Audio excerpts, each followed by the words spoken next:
ব্রাহ্মণবাড়িয়ায় জেলা ছাত্রদলের উদ্যোগে শতাধিক মানুষের মাঝে ঈদ উপহার বিতরণ। দেখছেন ডিজিটাল ব্রাহ্মণবাড়িয়া.com। আমরা স্বাধীনতা ও উন্নয়নে বিশ্বাসী। পবিত্র ঈদ উল ফিতর উপলক্ষে ব্রাহ্মণবাড়িয়ায় জেলা ছাত্রদলের উদ্যোগে শতাধিক অসহায় নারী পুরুষের মাঝে ঈদ উপহার বিতরণ করা হয়েছে। ১৬ মার্চ সোমবার দুপুর ১২টায় শহরের পূর্ব পাইকপাড়াস্থ হুমায়ুন কবির পৌর প্রাথমিক বিদ্যালয় প্রাঙ্গণে এসব উপহার সামগ্রী তুলে দেওয়া হয়। জেলা ছাত্রদলের সদস্য সচিব সমীর চক্রবর্তীর ব্যক্তিগত আয়োজনে ও সার্বিক ব্যবস্থাপনায় এই ঈদ উপহার বিতরণ কর্মসূচির আয়োজন করা হয়।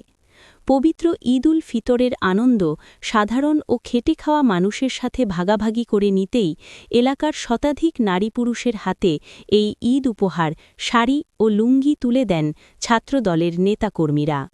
ঈদ উপহার বিতরণ অনুষ্ঠানে উপস্থিত ছিলেন জেলা ছাত্রদল নেতা আমিনুল ইসলাম, জেলা ছাত্রদলের সদস্য তানভীরুল হক তানভীর, ছাত্রনেতা মোহাম্মদ লতিফুর রহমান আল আমিন, সাবেক মেম্বার সুভাষ দাস, জেলা যুবদলের সহ ধর্ম বিষয়ক সম্পাদক মিঠু দাস সহ স্থানীয় ছাত্রদলের অন্যান্য নেতাকর্মীরা।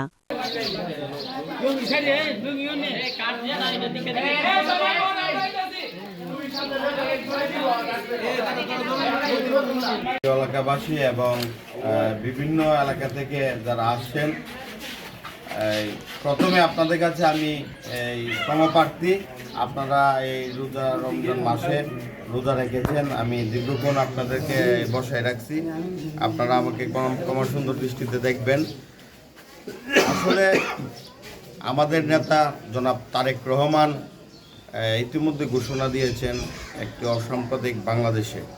আমরা গত 2 দিন আগে দেখেছি একই রুমে আমাদের হিন্দু সম্প্রদায়ের সেবায়েত এবং পূজারী, তারপরে মুসলিম সম্প্রদায়ের ইমাম মুয়াজ্জেম একই কাতারে এনে উনি তাদেরকে সম্মানিত করেছেন। আমাদের নেতা জনাব তারেক রহমান যে উদ্দেশ্যে দেশকে পরিচালনা করতেছেন, আমরা বাংলাদেশ জাতীয়তাবাদী ছাত্রদল ওনার সেই উদ্দেশ্যকে সফল করার জন্য মাঠ পর্যায়ে কাজ করে যাচ্ছি।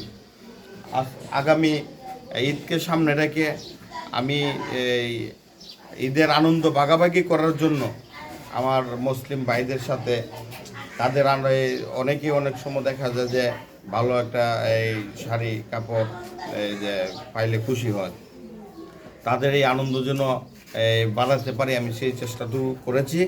আমি আপনাদের জন্য সামান্য উপহার নিয়ে এসেছি, আপনারা দোয়া করবেন আমি যেন ভবিষ্যতে আরও আপনাদের পাশে দাঁড়াতে পারি।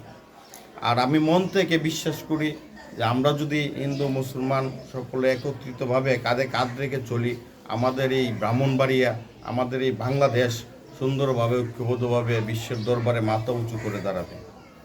আমাদের মধ্যে কোনো ধর্ম নিয়ে ভেদাভেদ চাই না, আমরা সকল ধর্মের মানুষ এই বাংলাদেশে সুরক্ষিতভাবে বসবাস করতে চাই।